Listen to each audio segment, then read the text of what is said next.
ஓம் சாய்ராம். நரசிம்ம சுவாமிஜி பக்தர்களிடமிருந்து தான் சேகரித்த அனுபவங்கள் அனைத்தையும் பக்தர்களின் அனுபவங்கள் என்ற நூலில் பதிப்பிட்டார். இத்துடன் சத்குருவை தேடும் அவருடைய பணி முழுமை அடைந்தது.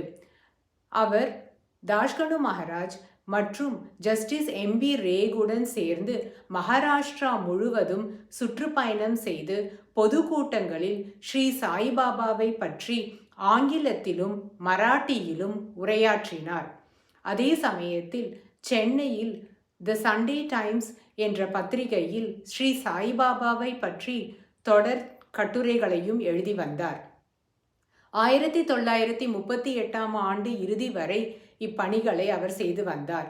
1939ஆம் ஆண்டு துவக்கத்தில் அவர் சென்னை திரும்பினார்.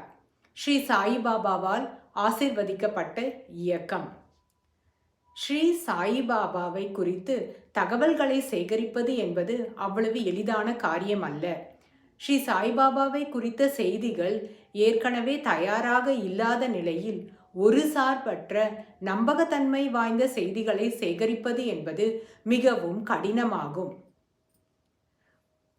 ஒரு வரலாற்று பதிவாளனின் பார்வையில் குருவை பற்றிய அற்புதங்களும் குருவின் சக்திகளும் செயல்களையும் அவரிடம் இருந்து கேட்டு தெரிந்து கொள்வது என்பது பொருத்தமானது அல்ல. இதை குறித்து நரசிம்ம சுவாமிஜி த சேஜ் ஆஃப் சக்கோரி, சக்கோரியின் முனிவர் என்ற புத்தகத்தில் 97ஆம் பக்கத்தில் தன்னுடைய கருத்தை இவ்வாறு குறிப்பிட்டுள்ளார்.